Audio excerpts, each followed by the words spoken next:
നമസ്കാരം, എല്ലാവർക്കും സ്വാഗതം. ഇന്നത്തെ ഡെയിലി അപ്ഡേറ്റ്സിലേക്ക്. ഇന്ന് 2026 ജൂൺ മാസം 5-ാം തീയതി വെള്ളിയാഴ്ച. ഇന്നത്തെ ഏറ്റവും പ്രധാനപ്പെട്ട വാർത്താ അപ്ഡേറ്റുകളും നാളെയും വരും ദിവസങ്ങളിൽ നിങ്ങളെല്ലാവരും അറിഞ്ഞിരിക്കേണ്ട, ശ്രദ്ധിക്കേണ്ട വളരെ പ്രധാനപ്പെട്ട അപ്ഡേറ്റുകൾ, അറിയിപ്പുകൾ എന്തൊക്കെയെന്നാണ് ഡെയിലി അപ്ഡേറ്റ്സ് നിങ്ങളുമായിട്ട് ഷെയർ ചെയ്യുന്നത്. എല്ലാ പ്രേക്ഷകരും പൂർണ്ണമായിട്ട് ഈ അപ്ഡേറ്റുകൾ ശ്രദ്ധിക്കുക. നിങ്ങളെല്ലാവരും വീഡിയോ ഒന്ന് ലൈക്ക് ചെയ്ത് എല്ലാ പ്രേക്ഷകരിലേക്കും മറക്കാതെ ഷെയർ ചെയ്ത് എത്തിക്കുക. നമ്മുടെ വാട്സപ്പ് ഗ്രൂപ്പിൽ ജോയിൻ ചെയ്യുക. വാർത്തകളും അറിയിപ്പുകളും എല്ലാ ദിവസവും കൃത്യമായി നിങ്ങൾക്ക് വാട്സപ്പ് ഗ്രൂപ്പിൽ ലഭ്യമാകുന്നതാണ്. നമ്മുടെ വാട്സപ്പ് ഗ്രൂപ്പിൻ്റെ ലിങ്ക് വീഡിയോയുടെ ഡിസ്ക്രിപ്ഷനിൽ അതോടൊപ്പം കമൻറ്റിൽ നൽകിയിട്ടുണ്ട്. എല്ലാ പ്രേക്ഷകരും മറക്കാതെ ഏതെങ്കിലും ഗ്രൂപ്പിൽ ജോയിൻ ചെയ്യുക. ഏറ്റവും ആദ്യത്തെ പ്രധാനപ്പെട്ട വാർത്താ അപ്ഡേറ്റ്. സംസ്ഥാനത്ത് കാത്തിരുന്ന തെക്കു പടിഞ്ഞാറൻ കാലവർഷം എത്തിയതായിട്ട് കേന്ദ്ര കാലാവസ്ഥാ വകുപ്പ് സ്ഥിരീകരിച്ചു. സാധാരണയായിട്ട് ജൂൺ 1-ാം തീയതി ആരംഭിക്കാറുള്ള കാലവർഷം ഇത്തവണ 3 ദിവസം വൈകി ജൂൺ 4-നാണ് കേരളത്തിൽ സജീവമായത്. കേരളം, മാഹി, ലക്ഷദ്വീപ് മേഖലകളിലും അറബിക്കടലിൻ്റെയും ബംഗാൾ ഉൾക്കടലിൻ്റെയും ഭൂരിഭാഗം പ്രദേശങ്ങളിലും കാലവർഷം പൂർണ്ണമായിട്ട് വ്യാപിച്ചിട്ടുണ്ട്. കാലവർഷം എത്തിയതോടെ സംസ്ഥാനത്തുടനീളം പരക്കെ മഴ ശക്തമായി. വരും ദിവസങ്ങളിൽ അതിശക്തമായ മഴയ്ക്കുള്ള സാധ്യത മുൻനിർത്തിക്കൊണ്ട് വിവിധ ജില്ലകളിൽ ജാഗ്രതാ നിർദ്ദേശം പുറപ്പെടുവിച്ചിട്ടുണ്ട്. മഴയുടെ തീവ്രത വരും ദിവസങ്ങളിൽ കൂടുമെന്നാണ് കാലാവസ്ഥാ വകുപ്പിൻ്റെ പ്രവചനം. നാളെ ജൂൺ 6-ാം തീയതി ശനിയാഴ്ച തിരുവനന്തപുരം, കൊല്ലം, ആലപ്പുഴ ഒഴികെയുള്ള 11 ജില്ലകളിലും കേന്ദ്ര കാലാവസ്ഥാ വകുപ്പ് ഓറഞ്ച് അലേർട്ട് പ്രഖ്യാപിച്ചിട്ടുണ്ട്. തിരുവനന്തപുരം, കൊല്ലം, ആലപ്പുഴ ജില്ലകളിൽ യെല്ലോ അലേർട്ടാണ് പ്രഖ്യാപിച്ചിരിക്കുന്നത്. ഞായറാഴ്ച തൃശൂർ, പാലക്കാട്, മലപ്പുറം, കോഴിക്കോട്, വയനാട്, കണ്ണൂർ, കാസർഗോഡ് ജില്ലകളിൽ ഓറഞ്ച് അലേർട്ടും തിരുവനന്തപുരം, കൊല്ലം, പത്തനംതിട്ട, ആലപ്പുഴ, കോട്ടയം, ഇടുക്കി, എറണാകുളം ജില്ലകളിൽ യെല്ലോ അലേർട്ടുമാണ്. കോഴിക്കോട്, വയനാട്, കണ്ണൂർ, കാസർഗോഡ് ജില്ലകളിലാണ് തിങ്കളാഴ്ച ഓറഞ്ച് അലേർട്ടുള്ളത്. പത്തനംതിട്ട, ആലപ്പുഴ, കോട്ടയം, ഇടുക്കി, എറണാകുളം, തൃശൂർ, പാലക്കാട്, മലപ്പുറം ജില്ലകളിലാണ് യെല്ലോ അലേർട്ട്. മലയോര തീരദേശ മേഖലകളിലൊക്കെ തന്നെയുള്ളവർ പ്രത്യേകം ജാഗ്രത പാലിക്കണമെന്നും അധികൃതർ ഇപ്പോൾ നിർദ്ദേശിച്ചിട്ടുണ്ട്. അടുത്ത പ്രധാനപ്പെട്ട വാർത്താ അപ്ഡേറ്റ്. മുഖ്യമന്ത്രിയുടെ ഓഫീസിൻ്റെ പ്രവർത്തനം കൂടുതൽ കാര്യക്ഷമവും അതോടൊപ്പം തന്നെ പ്രൊഫഷണലായിട്ട് മാറുകയാണ്. മുഖ്യമന്ത്രി വി.ഡി. സതീശൻ തലസ്ഥാനത്തുള്ള ദിവസങ്ങളിൽ രാവിലെ 8 മണിക്ക് ഓഫീസിലെത്തുന്നതായിരിക്കും. തുടർന്ന് ഉച്ചയ്ക്ക് 1:30 വരെ വിവിധ ഭരണപരമായിട്ടുള്ള കാര്യങ്ങളിൽ അദ്ദേഹം ശ്രദ്ധ കേന്ദ്രീകരിക്കും. ഉച്ച കഴിഞ്ഞ് 3 മണി മുതൽ 5 മണി വരെ പൊതുജനങ്ങൾക്ക് മുഖ്യമന്ത്രി നേരിൽ കാണാനുള്ള അവസരവും ഒരുക്കുന്നതാണ്. ദിവസേന ലഭിക്കുന്ന ഫയലുകളിൽ ഭൂരിഭാഗവും അന്ന് തന്നെ തീർപ്പാക്കാനാണ് ലക്ഷ്യമിടുന്നത്. കൂടുതൽ വിശദമായിട്ടുള്ള പരിശോധനയോ അല്ലെങ്കിൽ ചർച്ചകളോ ആവശ്യമായ 10 മുതൽ 15% വരെയുള്ള ഫയലുകൾ പ്രത്യേക പരിഗണനയ്ക്കായിട്ട് മാറ്റിവെക്കും. മുഖ്യമന്ത്രിയുടെ ഓഫീസിൽ വിദഗ്ധരുടെയും അതോടൊപ്പം തന്നെ പ്രൊഫഷണലുകളുടെയും ഒക്കെ തന്നെ സേവനം ഉറപ്പാക്കി അതോടൊപ്പം തന്നെ പ്രധാന സർക്കാർ പദ്ധതികളുടെ പുരോഗതി നേരിട്ട് നിരീക്ഷിക്കുന്ന സംവിധാനവും നിലവിൽ വരുന്നതാണ്. ഇതിനായിട്ട് പ്രത്യേക ഡാഷ്ബോർഡും വിവിധ വകുപ്പുകളെ ബന്ധിപ്പിക്കുന്ന ഓൺലൈൻ സംവിധാനവും സജ്ജമാക്കും. വകുപ്പ് സെക്രട്ടറിമാർക്കും സ്പെഷ്യൽ സെക്രട്ടറിമാർക്കും ദിവസവും രാവിലെ 10 മുതൽ 11 വരെ മുഖ്യമന്ത്രിയെ കാണാൻ സമയം അനുവദിക്കും. എന്നാൽ ഇതിനായിട്ട് മുൻ ദിവസം തന്നെ അപ്പോയിൻമെൻറ്റ് എടുക്കേണ്ടതായിട്ടുണ്ട്. സെക്രട്ടേറിയറ്റിലും നിയമസഭയിലും പൊതുജനങ്ങളുടെയും പാർട്ടി പ്രവർത്തകരുടെയും തിരക്ക് വർദ്ധിച്ചത് മുഖ്യമന്ത്രിയുടെയും മന്ത്രിമാരുടെയും ഒക്കെ തന്നെ ഓഫീസുകളുടെ പ്രവർത്തനത്തെ ബാധിക്കുന്ന സാഹചര്യമുണ്ടെന്ന് മുഖ്യമന്ത്രി ചൂണ്ടിക്കാട്ടി. സർക്കാരിൻ്റെ തുടക്കകാലമായതിനാലാണ് ഇതുവരെ നിയന്ത്രണങ്ങൾ ഏർപ്പെടുത്താതിരുന്നതെന്നും അദ്ദേഹം വ്യക്തമാക്കി.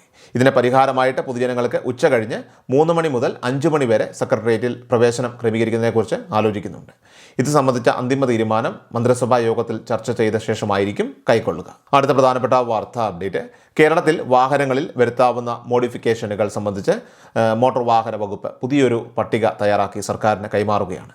UDF സർക്കാർ അധികാരത്തിലേറിയതോടെ മുഖ്യമന്ത്രി വി.ഡി. സതീശൻ മുൻപ് പ്രതിപക്ഷ നേതാവായിരുന്നപ്പോൾ നൽകിയ ഉറപ്പിൻ്റെ പശ്ചാത്തലത്തിലാണ് നിയമക്കുരുക്കുകളില്ലാത്ത ഈ ലിസ്റ്റ് ഇപ്പോൾ തയ്യാറാക്കിയിരിക്കുന്നത്. ഇതിൽ അനുമതിയില്ലാതെ ചെയ്യാവുന്ന 18 കാര്യങ്ങളും മുൻകൂട്ടി അനുമതി വാങ്ങി RC ബുക്കിൽ മാറ്റം വരുത്തി ചെയ്യാവുന്ന 6 കാര്യങ്ങളും ഉൾപ്പെടുന്നു. സീറ്റ് കവറ്, അതോടൊപ്പം തന്നെ floor mat, steering wheel cover, അതോടൊപ്പം തന്നെ chrome garnishing, door visor, mud ഫ്ലാപ്പുകൾ എന്നിവയ്ക്കൊപ്പം തന്നെ മാന്യമായ ബോഡി സ്റ്റിക്കറുകൾ, interior ambient lighting, dash camera, reverse camera, parking sensor, GPS tracker, Android infotainment system, additional സ്പീക്കറുകൾ, tyre pressure monitoring system, tow ഹുക്കുകൾ, അതോടൊപ്പം തന്നെ റൂഫ് കാരിയറുകൾ, കൂടാതെ 50% ദൃശ്യത ഉറപ്പാക്കുന്ന സൺ ഫിലിം എന്നിവയ്ക്ക് മുൻകൂട്ടി അനുമതി ആവശ്യമില്ല. എന്നാൽ വാഹനത്തിൻ്റെ നിറം മാറ്റൽ, എഞ്ചിൻ മാറ്റൽ, LPG CNG കിറ്റ് വയ്ക്കൽ, ഇലക്ട്രിക് ആക്കി മാറ്റൽ, അതോടൊപ്പം തന്നെ ഭിന്നശേഷി സൗഹൃദ വാഹനമാക്കൽ, ഷാസി ഫ്രെയിം മാറ്റൽ എന്നിവയ്ക്കൊക്കെ തന്നെ MVDയുടെ അനുമതിയും അതോടൊപ്പം തന്നെ രജിസ്ട്രേഷൻ സർട്ടിഫിക്കറ്റിൽ മാറ്റവും നിർബന്ധമാണ്. പട്ടികയിലുള്ള 90% കാര്യങ്ങളും നിലവിലുള്ള നിയമങ്ങളിലുള്ളവ തന്നെയാണ്. പ്രതിപക്ഷ നേതാവായിരുന്നപ്പോൾ പിള്ളേരെ മോഡിഫൈ ചെയ്യട്ടെ എന്ന് പറഞ്ഞ വി.ഡി. സതീശൻ മുഖ്യമന്ത്രിയായ ശേഷവും ഈ നിലപാടിൽ ഉറച്ചു നിന്നിരുന്നു. ഈ പ്രഖ്യാപനം എപ്പോൾ വരുമെന്ന ചോദ്യത്തിന് മുഖ്യമന്ത്രി വി.ഡി. സതീശൻ നൽകിയ വൈറലായിട്ടുള്ള പൂക്കിച്ചിരിക്ക് പിന്നാലെ വന്ന ഈ പുതിയ പട്ടിക, അതിൽ അന്തിമ തീരുമാനം എടുക്കേണ്ടത് ഇനി സർക്കാരാണ്. അടുത്ത പ്രധാനപ്പെട്ട വാർത്താ അപ്ഡേറ്റ്. സ്ത്രീകളുടെ സൗജന്യ ബസ് യാത്രാ പദ്ധതി KSRTC ഓർഡിനറി ബസ്സുകളിൽ മാത്രമായിട്ട് പരിമിതപ്പെടുത്തും. ഫാസ്റ്റ് പാസഞ്ചർ അടക്കമുള്ള സർവീസുകളിൽ സൗജന്യ യാത്ര അനുവദിക്കുന്നത് പ്രായോഗികമല്ലെന്നാണ് KSRTC വിദഗ്ധ സമിതിയുടെ വിലയിരുത്തൽ. ദീർഘദൂര സർവീസുകളിലും റിസർവേഷൻ സംവിധാനമുള്ള ബസ്സുകളിലും സൗജന്യ നിരക്ക് ഏർപ്പെടുത്തിയാൽ KSRTC കടുത്ത സാമ്പത്തിക പ്രതിസന്ധി നേരിടേണ്ടി വരുമെന്നും സമിതി ചൂണ്ടിക്കാണിക്കുന്നു. പദ്ധതി യാഥാർത്ഥ്യമാകുമ്പോൾ ടിക്കറ്റ് വരുമാനത്തിലുണ്ടാകുന്ന നഷ്ടം സർക്കാർ പൂർണ്ണമായിട്ടും KSRTCക്ക് മുൻകൂറായിട്ട് നൽകും. എന്നാൽ ഇതിനായിട്ട് വലിയൊരു തുക കണ്ടെത്തേണ്ടി വരുമെന്നാണ് കണക്കാക്കുന്നത്. പ്രതിമാസം ഏകദേശം 90 മുതൽ 100 കോടി രൂപ വരെ ഇതിനായിട്ട് അധികം കണ്ടെത്തേണ്ടി വരും. കോർപ്പറേഷനിലെ ശമ്പളത്തിനും പെൻഷനുമായിട്ട് സർക്കാർ നിലവിൽ നൽകുന്ന 80 കോടി രൂപയ്ക്ക് പുറമെയാണിത്. അടുത്ത പ്രധാനപ്പെട്ട വാർത്താ അപ്ഡേറ്റ്, വാണിജ്യ ആവശ്യങ്ങൾക്കായിട്ട് ഉപയോഗിക്കുന്ന LPG സിലിണ്ടറുകൾക്ക് പകരമായിട്ട് എത്തനോൾ അടിസ്ഥാനമാക്കിയുള്ള സ്റ്റൗവുകൾ പുറത്തിറക്കാനായിട്ട് കേന്ദ്ര സർക്കാർ തയ്യാറെടുക്കുന്നു. കുതിച്ചുയരുന്ന വാണിജ്യ LPG വിലയിൽ നട്ടം തിരിയുന്ന ഹോട്ടൽ ഉടമകൾക്കും ചെറുകിട സംരംഭകർക്കുമൊക്കെ തന്നെ വലിയ ആശ്വാസമാകുന്ന ഈ പദ്ധതിയുടെ ഭാഗമായിട്ട് എത്തനോൾ കുക്ക് സ്റ്റൗവുകളുടെ നിർമ്മാണം പുരോഗമിക്കുകയാണെന്നും ഇതുമായി ബന്ധപ്പെട്ട നിർദ്ദേശങ്ങൾ സർക്കാരിനെ സമർപ്പിച്ചതായിട്ടും ഗ്രെയിൻ എത്തനോൾ മാനുഫാക്ചേഴ്സ് അസോസിയേഷൻ അറിയിച്ചു. വാണിജ്യ ആവശ്യങ്ങൾക്കായി LPGക്ക് പകരം എത്തനോൾ ഉപയോഗിക്കുന്നതിലൂടെ ഇന്ത്യയുടെ അസംസ്കൃത എണ്ണ ഇറക്കുമതി 15% കുറയ്ക്കാനായിട്ട് സാധിക്കുമെന്നും ഊർജ്ജ പ്രതിസന്ധികളെയും എണ്ണവിലയിലെ അസ്ഥിരതയുമൊക്കെ തന്നെ നേരിടാനായിട്ട് എത്തനോൾ ഉപയോഗം നിർണായക പങ്ക് വഹിക്കുമെന്നുമാണ് സർക്കാർ വിലയിരുത്തുന്നത്. എത്തനോൾ സ്റ്റൗവുകൾക്ക് പുറമെയായിട്ട് അസംസ്കൃത എണ്ണ ഇറക്കുമതി വീണ്ടും കുറയ്ക്കുന്നതിൻ്റെ ഭാഗമായിട്ട് ഡീസലിൽ ഐസോബ്യൂട്ടനോൾ കലർത്താനുള്ള നടപടികളും സർക്കാർ ഊർജിതമാക്കിയിട്ടുണ്ട്. ഡീസലിനൊപ്പം ഐസോബ്യൂട്ടനോൾ കലർത്തുന്നത് ഉടൻ നിർബന്ധമാക്കിയേക്കുമെന്ന സൂചനകൾക്കിടയിൽ ഇതിനായിട്ടുള്ള പൈലറ്റ് പ്ലാന്റുകൾ സർക്കാർ തലത്തിൽ സ്ഥാപിച്ചു വരികയാണ്. അടുത്ത പ്രധാനപ്പെട്ട വാർത്താ അപ്ഡേറ്റ്, മെയ് മാസത്തിലെ 2000 രൂപ സാമൂഹ്യ സുരക്ഷാ ക്ഷേമ പെൻഷൻ വിതരണം അവസാനിക്കുന്നതോടെ കേരളത്തിലെ ജനങ്ങൾ ഇപ്പോൾ ഉറ്റുനോക്കുന്നത് ജൂൺ മാസത്തിലെ പ്രഖ്യാപനങ്ങളിലേക്കാണ്. ഭരണമാറ്റത്തിന് ശേഷം മുഖ്യമന്ത്രിയും ധനമന്ത്രിയുമായിട്ടുള്ള VD സതീശൻ ജൂൺ 19-ാം തീയതി അവതരിപ്പിക്കുന്ന പുതിയ സർക്കാരിൻ്റെ ആദ്യ സമ്പൂർണ്ണ ബജറ്റിൽ ക്ഷേമ പെൻഷനുമായി ബന്ധപ്പെട്ട സുപ്രധാന പരിഷ്കാരങ്ങൾ ഉണ്ടായേക്കുമെന്നാണ് റിപ്പോർട്ട്. പെൻഷൻ തുക 3000 രൂപയാക്കി ഉയർത്തുമെന്ന വാഗ്ദാനത്തിൻ്റെ ആദ്യപടിയായി 100 രൂപയുടെയോ 200 രൂപയുടെയോ വർധനവോ അല്ലെങ്കിൽ ഒറ്റയടിക്ക് 3000 രൂപ എന്ന പ്രഖ്യാപനമോ ഈ ബജറ്റിൽ ജനങ്ങൾ പ്രതീക്ഷിക്കുന്നുണ്ട്. ബജറ്റിന് ശേഷം ജൂൺ 23-ാം തീയതി കടമെടുപ്പ് നടക്കുന്നതിനാൽ തന്നെ ജൂൺ 20-നും 25-നും ഇടയിലുള്ള തീയതികളിൽ തന്നെയായിരിക്കും പെൻഷൻ വിതരണ ഉത്തരവ് പുറത്തുവരിക. മാസാവസാനത്തോടെ ബാങ്ക് അക്കൗണ്ടുകൾ വഴിയും അതോടൊപ്പം തന്നെ സഹകരണ സംഘം ജീവനക്കാർ വഴിയുമൊക്കെ തന്നെ പണം ഗുണഭോക്താക്കളുടെ കൈകളിലേക്ക് എത്തിച്ചേരുന്നതായിരിക്കും. അതേസമയം ഏപ്രിൽ മെയ് മാസങ്ങളിലെ ധനസഹായം മുടങ്ങിയത് മൂലം സ്ത്രീ സുരക്ഷാ പെൻഷൻ പദ്ധതി നിർത്തലാക്കുമോ എന്ന ആശങ്കയിലാണ് ഒരു വിഭാഗം സ്ത്രീകൾ.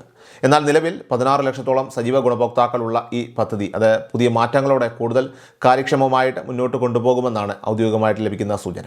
സാധാരണക്കാരെ സംബന്ധിച്ച് അവർക്ക് ഏറെ പ്രയോജനകരമാകുന്ന ഈ ഒരു പദ്ധതി തുടരുമെന്ന് തന്നെ വ്യക്തമാക്കിയ പുതിയ സർക്കാർ കുടിശ്ശിക തുക വിതരണം ചെയ്യുന്നതുമായി ബന്ധപ്പെട്ട അറിയിപ്പ് അതൊരുപക്ഷെ ബജറ്റിന് മുൻപ് തന്നെ പുറത്തുവിട്ടേക്കുമെന്നാണ് ഇപ്പോൾ ലഭിക്കുന്ന വിവരം.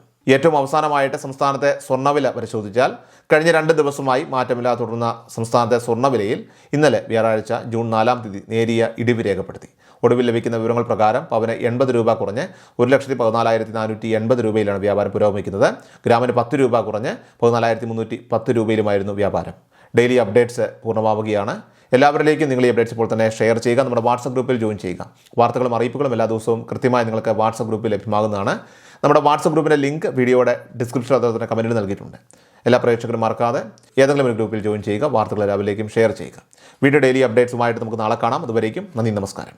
കൃഷൽ മീഡിയ എല്ലാ ദിവസവും വാർത്തകളും അറിയിപ്പുകളും ഡെയിലി അപ്ഡേറ്റ്സും ലഭിക്കാൻ ഇപ്പോൾ തന്നെ ചാനൽ സബ്സ്ക്രൈബ് ചെയ്യുക, ഫോളോ ചെയ്യുക. നിങ്ങളുടെ ലൈക്കും ഷെയർ നൽകി ഞങ്ങളെ സപ്പോർട്ട് ചെയ്യുക. നിങ്ങളുടെ അഭിപ്രായങ്ങൾ കമന്റ് ബോക്സിൽ രേഖപ്പെടുത്തുക.